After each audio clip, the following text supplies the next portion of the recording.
Saudara-saudara yang terkasih dalam Kristus, berapa banyak di tempat ini yang merasa Tuhan sungguh baik, lambaikan tanganmu. Berapa banyak di tempat ini yang merasa minggu ini sangat berat, gak usah lambaikan tanganmu. Cukup kita rasakan aja dalam hati ya. Whatever that you encounter this week, saya percaya bahwa Tuhan akan berbicara pada setiap dari Anda secara pribadi hari ini. Amin. Katakan kiri kananmu, God will speak to you today.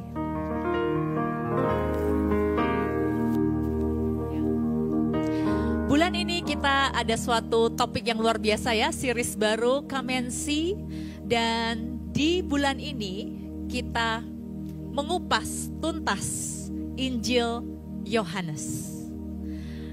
Dan hari ini kita akan membicarakan satu perikop, yaitu Yohanes bab 9 tentang healing the spiritually blind. Tapi sebelumnya mari kita berdoa sama-sama dalam nama Bapa dan Putra dan Roh Kudus. Amin. Mari kita katakan sama-sama, Today I receive all of God's love for me. Today I open myself to the unbounded, limitless, overflowing abundance of God's universe. Today I open myself to God's blessings, healing and miracles. Today I open myself to God's word so that I become more like Jesus every day. Today I proclaim that I'm God's beloved, I'm God's servant, I'm God's powerful champion. And because I'm blessed, I'm blessing the world. In Jesus' name, amen. Mari kita nyanyikan bersama-sama.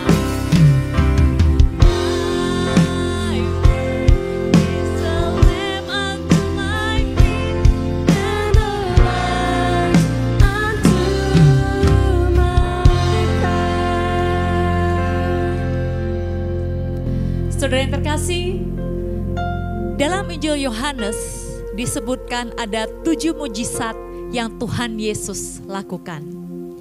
Yang pertama adalah mengubah air menjadi anggur di pernikahan Kana. Yang kedua, Yesus menyembuhkan anak perwira. Yang ketiga, Yesus menyembuhkan orang yang lumpuh di kolam Bethesda. Yang keempat, Yesus memberi makan 5.000 orang seperti yang kita dengarkan di Injil hari ini. Yang berikutnya adalah Yesus berjalan di atas air. Yang keenam, yang akan kita bahas hari ini, yaitu Yesus menyembuhkan seseorang yang buta dari lahir. And last but not least adalah mujizat Yesus membangkitkan Lazarus dari mati. Dan yang menarik, kalau kita baca versi bahasa Inggrisnya, Yohanes menyebutkan mujizat itu sebagai sign atau tanda. Menurut saya ini istilah yang sangat menarik dan tepat. Karena mujizat itu bukan tujuannya, tapi tanda kepada tujuan yang sesungguhnya, yaitu Yesus the miracle worker. He's the one who made the miracle. Seringkali kita terpaku pada mujizat, tapi lupa pada sang pembuat mujizat. Itu sama halnya kalau kita mau ke taman safari, tapi kita kemudian lihat, tandanya lucu ya, ada gajah-gajahannya, ada jerapahnya. Terus kita jadinya piknik di depan tanda taman safari itu. Orang akan merasa kita tuh aneh. Ngapain lu piknik di depannya tanda taman safari, bukan ke dalam taman safarinya. Tapi seringkali seperti itulah kita. Kita sering berhenti kepada dan terpaku pada mujizat, pada tandanya.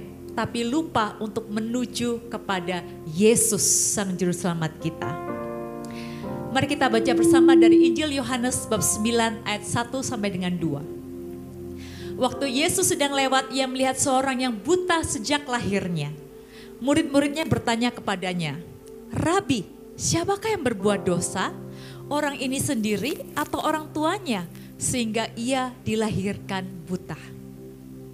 Seringkali kalau kita lihat ada masalah atau musibah, kita itu mencari dosanya siapa? Atau Tuhan, aku ini dosa apa? Ya, memang ada beberapa hal dalam hidup kita tuh karena konsekuensi akibat perbuatan kita. Misal ada teman saya yang senang banget minum bubble tea dan teh manis. Dia itu hampir tidak pernah minum air ya. Dia itu minumnya teh manis. Dan gak kaget saat dia menganjak umur kepala 4 ya, dia terkena diabetes. Itu karena akibat perbuatannya. Tapi saudara, tidak semua hal yang terjadi di dunia ini itu perlu dikaitkan dengan dosa apa ya kita.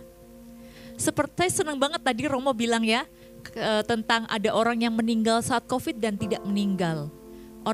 Kan dia menegur orang yang bilang Tuhan kita baik. Enggak, Tuhan kita tuh enggak kayak gitu. Ada hal-hal yang terjadi, itu bukan karena dosa siapa atau salah siapa. Nah, ini yang akan kita bahas dan kita akan bahas lebih lagi hari ini. Kita mau renungkan apa maksud Tuhan dalam hidup kita. Tapi sebelumnya mari kita berdoa bersama. Tuhan Yesus, terima kasih atas sabda-Mu. Kami siap Tuhan untuk menerima firman-Mu lebih lagi. Dan bukan hanya menerima, kami ingin menjadi pelaku-pelaku firman. And we want to know you more, Jesus. Terima kasih Tuhan Yesus. Terima kasih Tuhan. Amin. Mari kita nyanyikan bersama-sama. Ini adalah wujud doa kami Tuhan.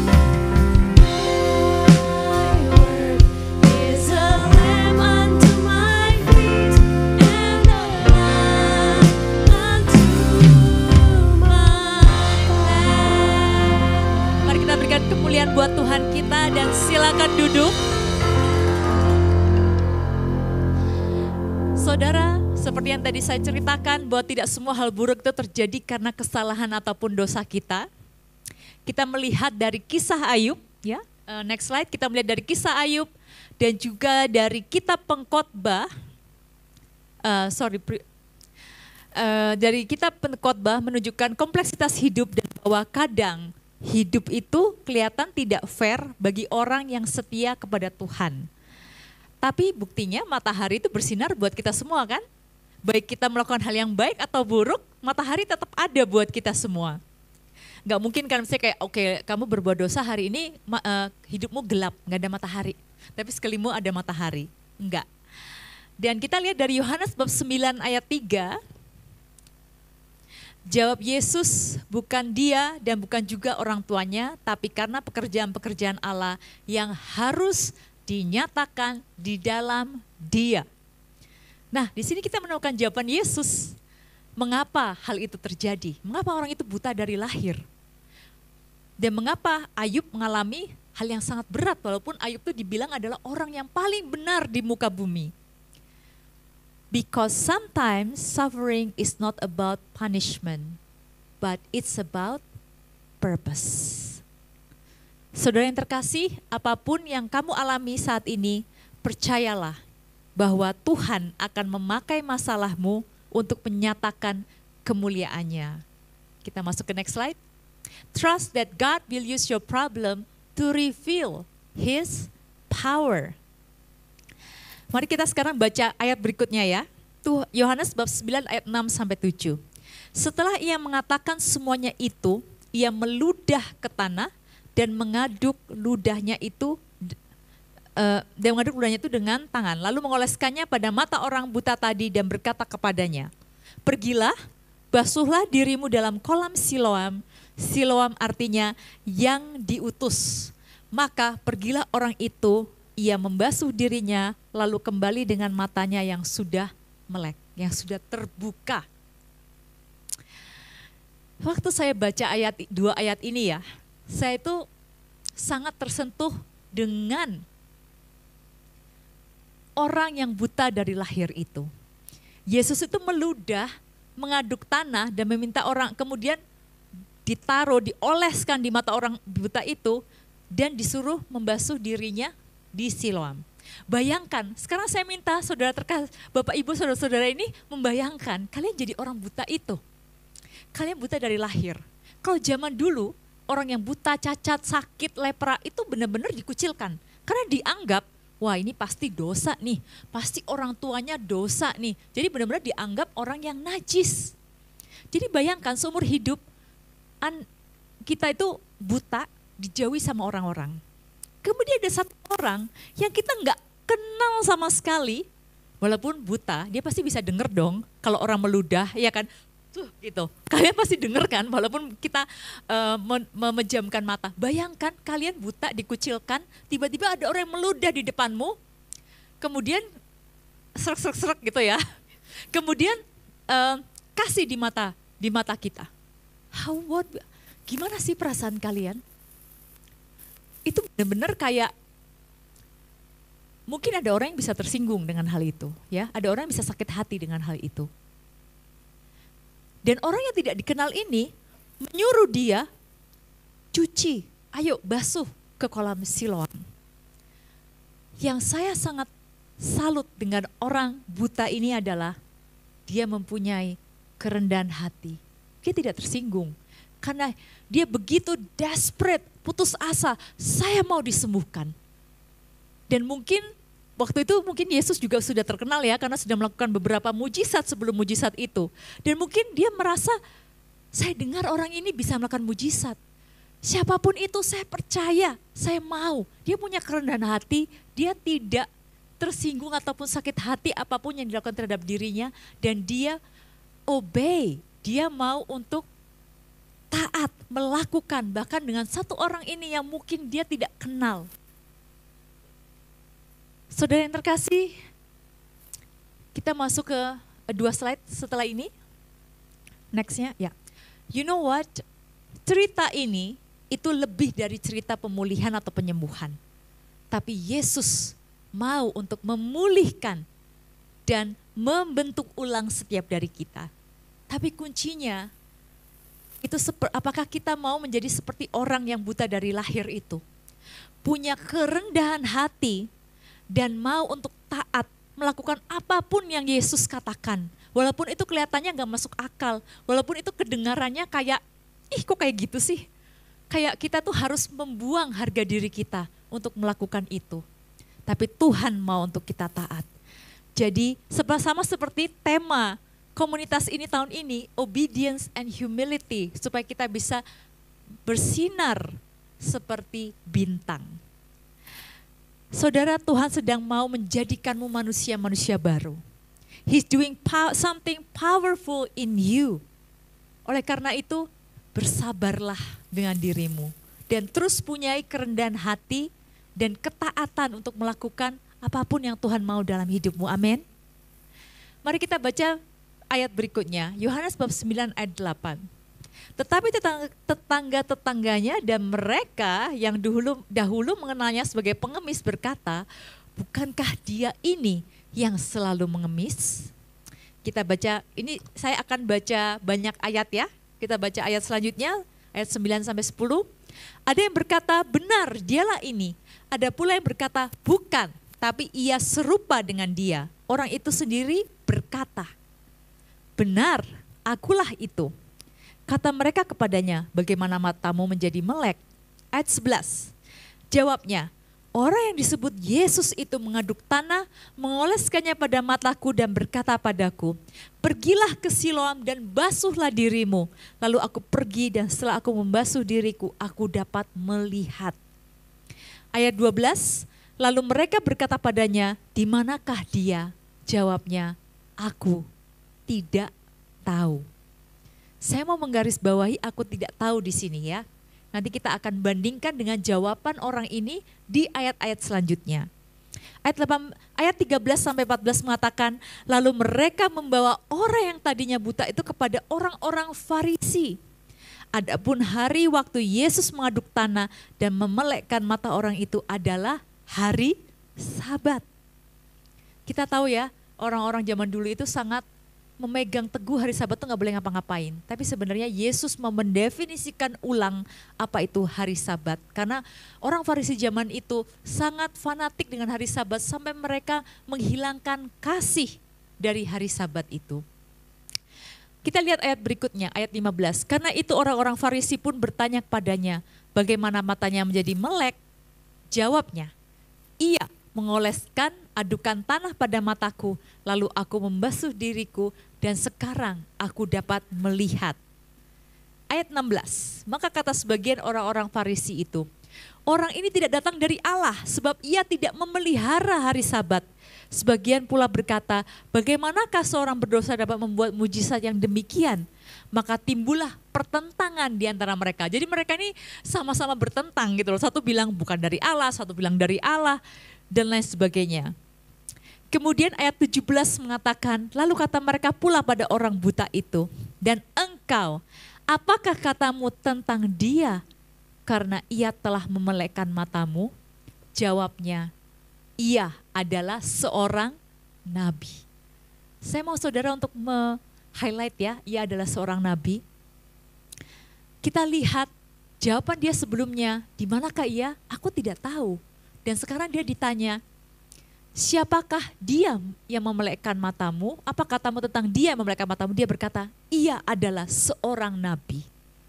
Dari aku tidak tahu, ia menjawab, ia adalah seorang nabi. Orang ini mulai melihat Yesus dengan lebih jelas. Dia mulai menyadari, orang yang menyembuhkan aku gak mungkin orang biasa, pasti seorang nabi. Dan di ayat 26 dikatakan, kata mereka kepadanya, apakah yang diperbuatnya padamu, bagaimana ia memelekkan matamu? Ayat 27 mengatakan, jawabnya, telah kukatakan kepadamu, dan kamu tidak mendengarkannya. Mengapa kamu hendak mendengarkannya lagi? Barangkali kamu mau menjadi muridnya juga. Ini jawabannya sangat lucu ya saudara. Dan mungkin kalau kita jadi orang itu juga sebel kali. Ditanyain berkali-kali, aduh aku udah jawab berulang kali, kenapa ditanyain lagi? Dan awalnya saya tuh berpikir orang ini tuh nyindir orang Farisi. Oh barangkali kamu jadi muridnya juga karena dia kesel ditanyain. Tapi kemudian waktu saya merenungkannya kembali, saya mendapatkan sebuah perspektif yang berbeda. Saya merasa dia bukan menyindir, tapi dia benar-benar genuinely asking. Dia benar-benar tulus, karena dia merasa, wow hebat banget. Aku yang dari kecil itu buta, aku bisa melihat. Dan orang-orang ini mungkin nanya, karena juga terkesan dengan apa yang terjadi sama diriku. Orang-orang ini pengen jadi murid Tuhan Yesus juga. Ingin menjadi murid dia yang menyembuhkan aku. Dan ini jawaban yang sangat lucu menurut saya dan itu dia katakan pada Farisi, orang-orang yang ahli-ahli kitab suci. Tapi saudara, kadang jawaban dari orang yang mengalami Tuhan, yang disembuhkan, is very genuine. Karena dia benar-benar mengalami Yesus yang hidup dalam dirinya. Dan kita lihat dari cerita orang ini, next slide, ketika Tuhan menyembuhkan penglihatannya. Dan penglihatan mungkin kita tidak buta, tapi mungkin kita buta secara spiritual. Saat Tuhan menyembuhkan pandangan spiritual kita, kita akan bisa mulai melihat hikmat Tuhan dan kebodohan sang musuh. Kamu akan melihat keindahan dari rencana Tuhan dan kejelekan si iblis. Seringkali dalam dunia ini kan ya banyak hal gak fair terjadi ya. Kadang kita tuh fokusnya tuh malah pada masalah, pada orang yang ngejahatin kita. Tapi saat matamu dicelikkan secara spiritual, di saat itulah daripada kita fokus pada kejelekan ini, kita berfokus pada hikmat Tuhan, kita fokus pada kebaikan Tuhan yang luar biasa. Dan kita juga akan dicelikkan kepada apa yang benar dan apa yang jahat. Kita move ke next ke verse berikutnya, Yohanes bab 9 ayat 34. Jawab mereka, engkau ini lahir sama sekali dari dalam dosa dan engkau hendak mengajar kami. Lalu mereka mengusir dia keluar. Ayat 35. Yesus mendengar bahwa ia telah diusir keluar oleh mereka, kemudian ia bertemu dengan dia dan berkata, percayakah engkau kepada Anak Manusia? Bahasa Inggrisnya tuh lebih cantik ya, lebih menyentuh. Karena di sini kan dibilang bahwa Yesus bertemu dengan dia. Dalam bahasa Inggrisnya, Jesus found him. Saudara, yang menarik dari perikop ini adalah, ini mungkin satu-satunya cerita mujizat di mana Tuhan datang menemui orangnya 2 kali. Di awal perikop, orang ini tidak minta kesembuhan loh, tapi Yesus yang datang kepada dia, tergerak dan menyembuhkan dia. Dan saat Yesus mendengar bahwa ia diusir, Yesus datang kepada dia, mendatangi dia. Yesus mencari dan mendatangi dia. Dan cerita ini sungguh indah dan cocok banget sama perikop berikutnya di perikop Yohanes bab 10. Saudara tahu tentang apa? 10, gembala yang baik. Cerita ini di mana Yesus mencari dia to show hati Yesus sebagai gembala yang sangat baik. Saya waktu baca ini saya sampai menangis. Karena saya melihat orang ini kan udah dipergunjingkan nih sama murid-murid di awal ya. Dosa siapa nih? Dia sampai buta. Dosa dia kah? Orang tuanya kah? Atau siapa? Jadi dia dari kecil tuh sudah ada label, kamu tuh dosa. Kamu itu a failure. Atau mungkin orang tuamu yang berdosa. Jadi dia sudah terbiasa dengan judgment seperti itu. Bayangkan Anda ada di posisi orang ini. Ibaratnya tuh kayak udah jatuh tertimpa tangga. Udah gak bisa melihat. Udah sedih kan gak bisa melihat. Masih dikasih label. Oh kamu begini karena ini, karena ini. Tapi Yesus mengangkat derajatnya dan mengatakan, oh bukan. Ini karena Tuhan mau menyatakan kuasanya atas orang ini. Dan Tuhan mencelikkan dia. Dia sudah happy. Kemudian dia dijatuhkan oleh orang Farisi. Orang yang seharusnya menjadi pemimpin agama rohaninya dia. Malah mengusir dia. Dan berkata kan, engkau ini lahir sama sekali dalam dosa. Bayangkan saudara dibilangin seperti itu. Pasti Anda sangat down. Anda akan sangat kecewa. Dan disinilah kita melihat hati Yesus yang datang. Dia tahu anaknya, dombanya yang terluka, yang diusir, yang dibilang kamu tuh lahir dari dosa. Tuhan datengin dan Tuhan bilang, dan Tuhan itu memberikan kasihnya yang begitu besar bagi orang ini. Apakah Anda di sini mungkin ada yang pernah merasa seperti itu? Orang-orang di luar udah melabelin Anda. Oh kamu itu dosa, atau kamu itu failure, atau udahlah gak usah temenan sama dia. Ngeselin misalnya. Atau mungkin karena apa yang terjadi sama keluarga kalian. Kalian itu diberikan label. Oh kalau dari keluarga ini udah gak bener. Kalau dari keluarga ini seperti ini. I have good news for you today. Kita punya Tuhan Yesus yang akan datang memeluk Anda.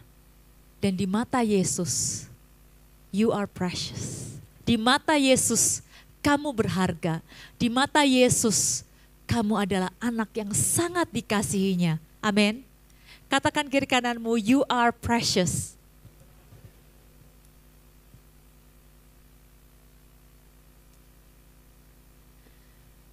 Kita baca ke ayat selanjutnya, Yohanes bab 9 ayat 36 sampai 38.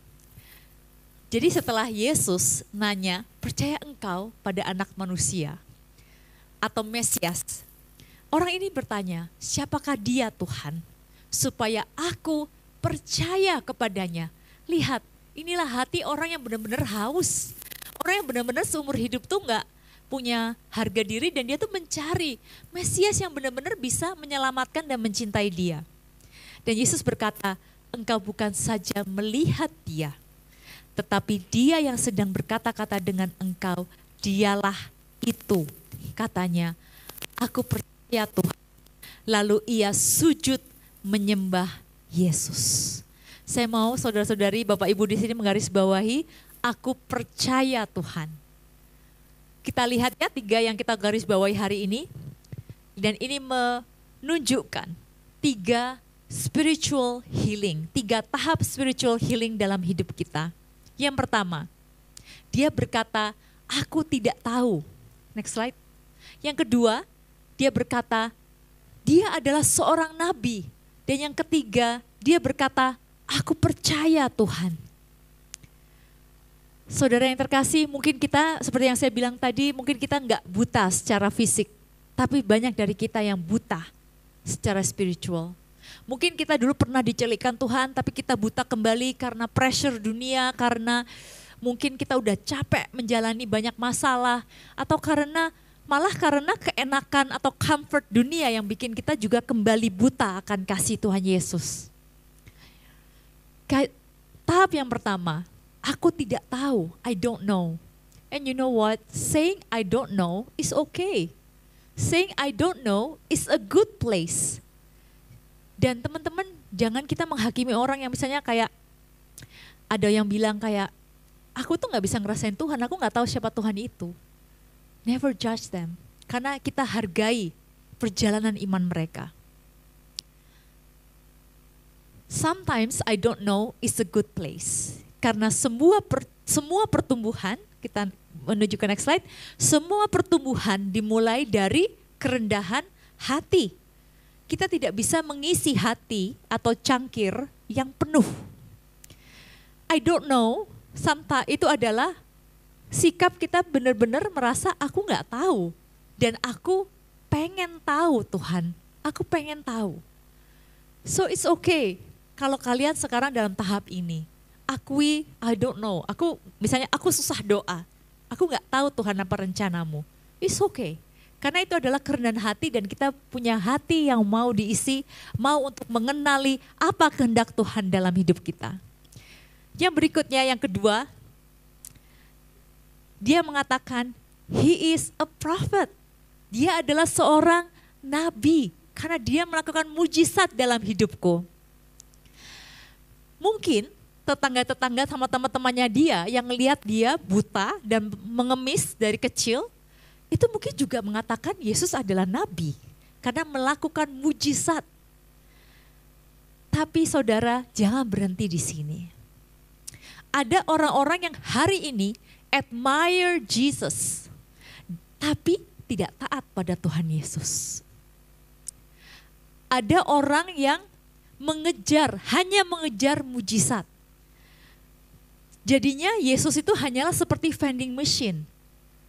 Tuhan, tolong Tuhan bisnisku. Tuhan, tolong anakku mau ujian Tuhan. Tuhan, tolong aku mau cari jodoh Tuhan.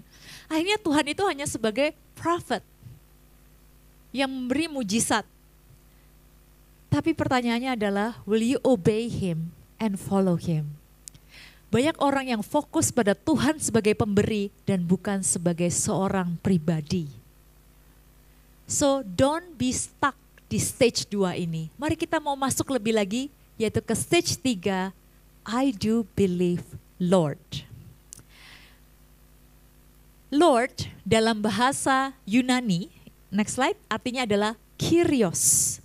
Ini adalah kata-kata Yunani, karena Injil itu ditulis dalam bahasa Yunani. Dan artinya adalah master atau tuan.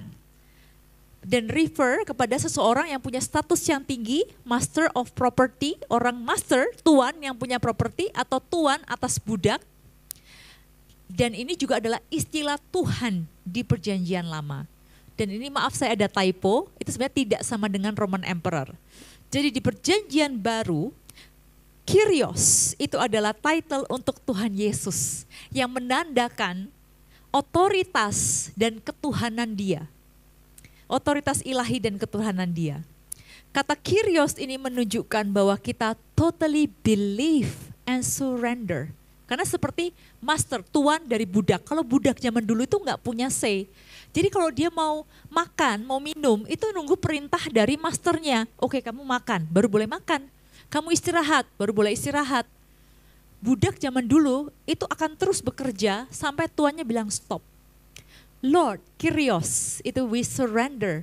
Dan menyerahkan seluruh kendali dalam hidup kita kepada Tuhan.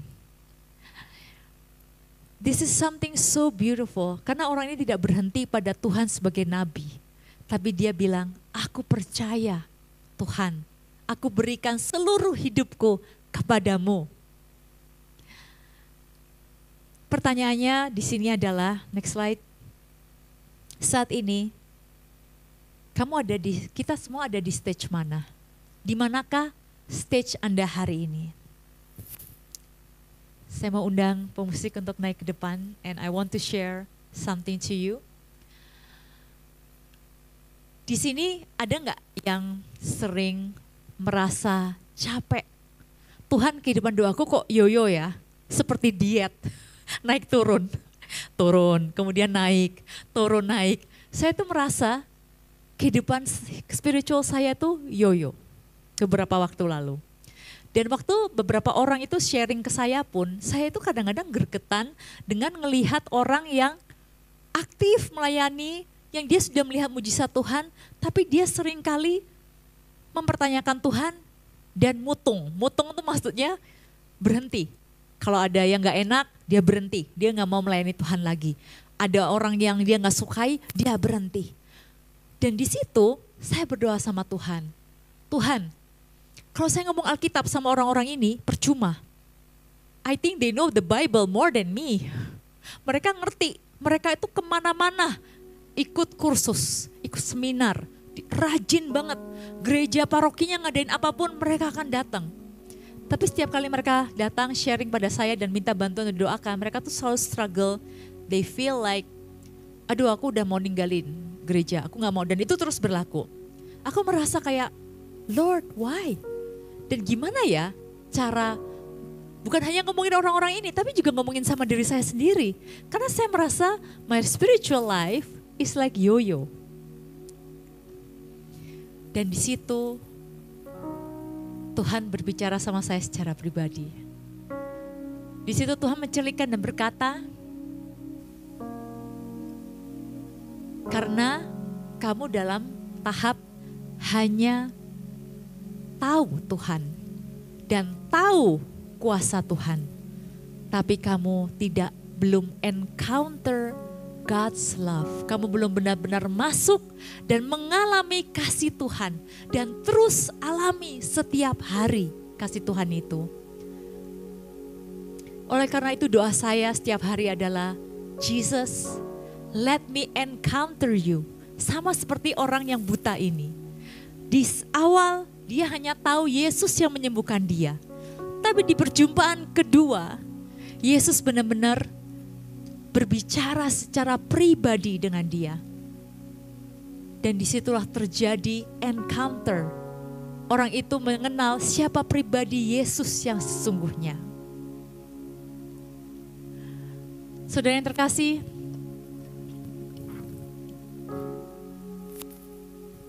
saat ini mungkin Anda sedang banyak masalah, mungkin Anda sedang merasa you are spiritually blind. Hari ini saya mau mengajak Anda semua, mari let's encounter God's love. Supaya kita punya kehidupan yang benar-benar mengalami Tuhan. Dan kita bisa mengalami sukacita whatever happens in our life. Saya akan menceritakan saya punya sebuah sharing. Dan buat Anda yang sedang berdoa untuk orang-orang yang spiritually blind, teruslah berdoa. Ada seorang yang terlilit hutang. Ada seorang teman Brother Bo Sanchez yang terlilit hutang sampai, kalau nggak salah kalau di-convert ke rupiah itu 3M. Ibu ini sudah sangat desperate sekali. Dan dia berkata, dan dia tuh hidupnya dikejar-kejar rentenir akhirnya. Dan dia kemudian yang dia bisa lakukan, karena dia udah stres, dia gak bisa doa. Waktu itu yang dia bisa lakukan hanyalah nonton YouTube. Tapi puji Tuhan, dia akhirnya mengenal YouTube-nya Brother Bo Sanchez. Dan dia merasa dikuatkan dengan setiap firman Tuhan yang diberikan lewat Brother Bo Sanchez. Dan di situ akhirnya pertama kali dia mengalami perjumpaan dengan Tuhan Yesus. Apalagi waktu itu saat COVID ya, feast-nya kan online. Waktu itu Brother Bo berdoa dan dia pun berdoa. Dia mengalami Tuhan yang hadir di rumah dia saat itu. Dan dia berkata, Tuhan aku gak tahu gimana cara bayar hutang ini. But I surrender my life and I believe Lord. I do believe Lord. Singkat cerita, orang ini mempunyai suatu kesempatan untuk menjadi TKW ke Eropa. Saya lupa negaranya apa. Dan akhirnya orang ini pergi ke Eropa dan dia menjadi TKW. Udah beberapa tahun berselang ya, mungkin sekitar 4 tahunan sekarang, 4 atau 5 tahun. Dan dia baru saja bersaksi saat ada conference dengan Brother Bo Sanchez. Dia berkata, terima kasih karena kamu terus memberikan firman Tuhan dan penguatan buat aku. Sekarang aku udah bisa bayar lunas semua hutang-hutangku. And not only that, I serve the Lord. Dia melayani Tuhan lewat feast di Eropa.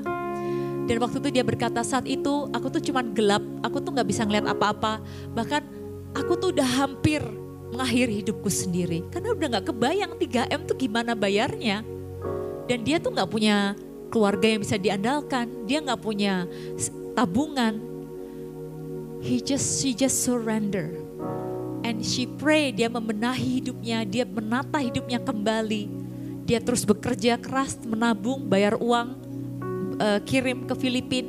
Dan sampai sekarang dia diberkati Tuhan, sungguh luar biasa.